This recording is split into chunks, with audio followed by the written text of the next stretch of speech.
Ayan ang ganda-ganda ng aking sili mga katropa. So mga katropa, flex ko lang tong sili na to.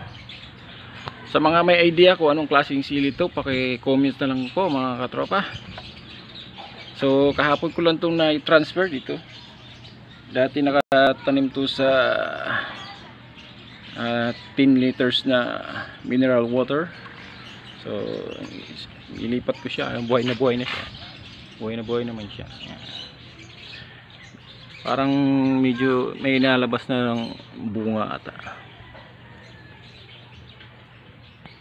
Tapos itong sili na to, di ko alam kung mumumunga ba siya kasi ito namumulaklak lang siya.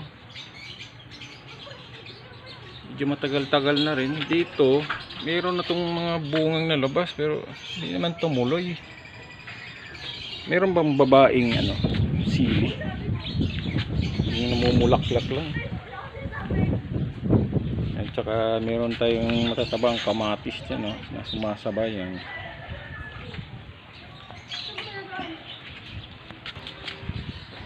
Sobrang ganda naman sili ito sa tapat namin,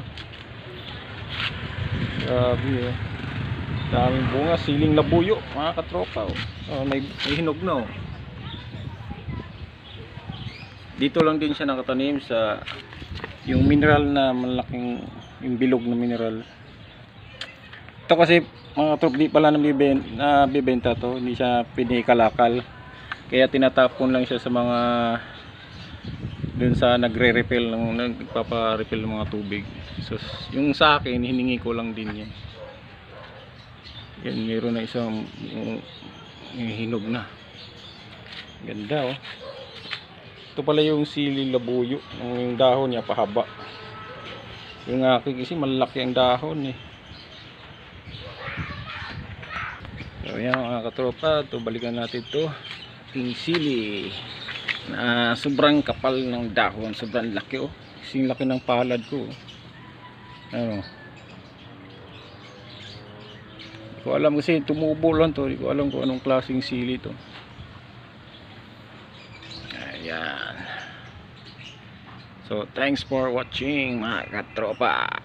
God bless.